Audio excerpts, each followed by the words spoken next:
بسم اللہ الرحمن الرحیم۔ میرے بھائیوں، قاری صاحب جو آپ کو ختم قرآن تراویح میں مکمل کرے، آپ اس کو پیسے دے سکتے ہو یا نہیں؟ شریعت میں اس کو پیسے دینا جائز ہے یا نہیں؟ وہ جو آپ سے اجرت لیتا ہے، یہ اس کو جائز ہے یا حرام ہے؟ یہ مسئلہ بیان کرتے ہیں۔ شریعت میں کیا مسئلہ ہے؟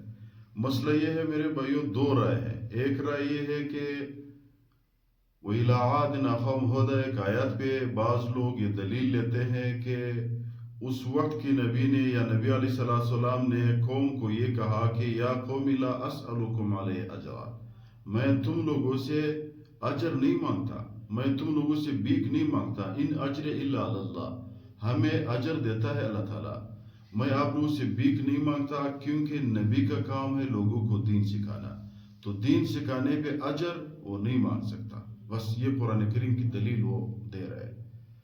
اور بعض لوگ پھر یہ کہتے ہیں میرے بھائیوں کہ اس سے کہ لا اسألکم، یہ جو کاف میم ہے، یہ پیغمبر علیہ الصلوۃ والسلام ابو جہل کو فرماتے تھے کہ ابو جہل، میں آپ سے بھیک نہیں مانگتا کہ آپ مجھے پیسے دے دو، میں دین اسلام کی تبلیغ کر رہا ہوں۔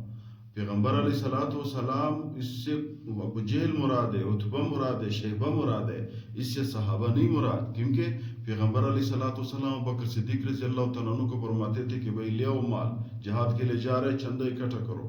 حضرت عثمان رضی اللہ تعالیٰ عنہ نے 100 اونٹ لے آئے، اس کو پھر فرمایا اور لے آؤ اور لے آؤ۔ صحابہ حضرت عمر تمام صحابہ، بڑا مشہور روایت ہے کہ حضرت عمر رضی اللہ تعالیٰ عنہ پہ ابو بکر صدیق رضی اللہ تعالیٰ عنہ آ گئے، ابو بکر صدیق رضی اللہ تعالیٰ عنہ نے فرمایا کہ اللہ اور اللہ کے رسول کے نام کو گھر میں چھوڑ دیا، باقی سب لے آ کے آ گئے۔ تو اس لا اسألکم سے کفار مراد ہے، مسلمان مراد نہیں ہے۔ اس کی دلیل بھی دوسرا بھی یہ بھی ہے کہ دیکھو، حافظ قرآن نے آپ کو تراویح میں پورے دن وہ پارہ یاد کرتا ہے، شام کو آپ کو پارہ سناتا ہے، پورے رمضان کے مہینے میں سب کام اس نے چھوڑ دی ہے، آپ کو تراویح میں قرآن سناتا ہے، پھر آپ اس کو 1 روپیہ بھی نہیں دے دیتے ہو۔ جب وہ گھر جائے گا، اس کے بچے اس سے عیدی مانگتے ہیں، تو اس کے پاس کیا چیز ہے؟ وہ اس کو یہ کہے گا کہ بھائی تو سورۃ بقرہ لے لو عیدی میں، ماں کو کہے یا سورۃ آل عمران لے لو، پھر والد کو کہے کہ تو سورۃ کوثر لے لو۔ تو عیدی کے لیے ان کے لیے کچھ چاہیے، اس لیے علماء کرام فرماتے ہیں آج آخر وقت ہے، آخر زمانہ ہے، حافظ قرآن کو ختم قرآن پہ پیسے دے سکتے ہو، جائز ہے، وہ بھی لے سکتا ہے اگر اس کا مستحق ہے، غریب ہے۔ ایک ایسا حافظ ہے کہ وہ امیر ہے، اس کے پاس پیسہ زیادہ ہے، اس کو نہیں لینے چاہیے۔ جو غریب ہے وہ لے سکتے ہیں، آپ اس کو صدقات بھی دے سکتے ہو، ان کو زکوٰۃ بھی دے سکتے ہو۔